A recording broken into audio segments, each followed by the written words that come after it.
New York شہر کی سیاست اس وقت شدید ہنگامہ آرائی کا شکار ہے، جہاں امریکی صدر ڈونلڈ ٹرمپ نے نیو یارک کے میئر کے لیے ڈیموکریٹک امیدوار زوران ممدانی کو گرفتاری اور ملک بدری کی دھمکی دے دی ہے۔ یہ دھمکی اس وقت سامنے آئی جب ممدانی نے immigration and customs enforcement ICE کے ساتھ عدم تعاون کی وکالت جاری رکھنے کا عہد کیا۔ تفصیلات کے مطابق 33 سالہ زہران ممدانی، جو کہ نیو یارک اسٹیٹ اسمبلی کے رکن اور خود کو ایک جمہوری سوشلسٹ قرار دیتے ہیں، حال ہی میں نیو یارک شہر کے میئر کے لیے ڈیموکریٹک پارٹی کی نامزدگی حاصل کی ہے۔ امریکی شہری ممدانی نے اپنی انتخابی مہم کو ترقی پسند پالیسیوں پر استوار کر رکھا ہے، جس میں ہاؤسنگ، معیار زندگی، مفت عوامی نقل و حمل اور تارکین وطن کمیونٹیز کے حقوق کا دفاع شامل ہے۔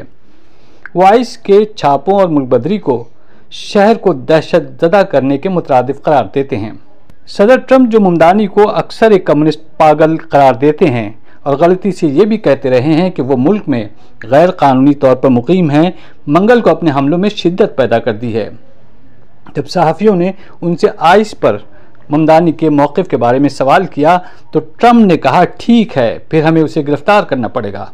انہوں نے ممکنہ طور پر شہریت منسوخ کرنے کی کارروائیوں کا بھی اشارہ دیا ہے۔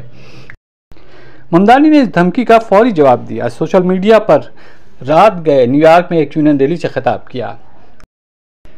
انہوں نے نیو یارک کے محنت کش طبقے کے لیے لڑنے کا عزم کیا اور شہر سے مطلق العنانیت کو مسترد کرنے کا مطالبہ کرتے ہوئے کہا، ہم اس دھمکی کو قبول نہیں کریں گے۔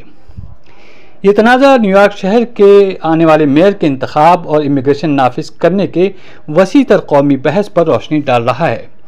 ٹرمپ کی انتظامیہ نے ملک بدری پر اپنی توجہ تیز کر دی ہے اور شہریت منسوخ کرنے کے مقدمات کو فعال کر دیا ہے، ایک پالیسی اقدام جس کی شہری آزادیوں کے گروپوں کی طرف سے شدید مذمت کی جا رہی ہے۔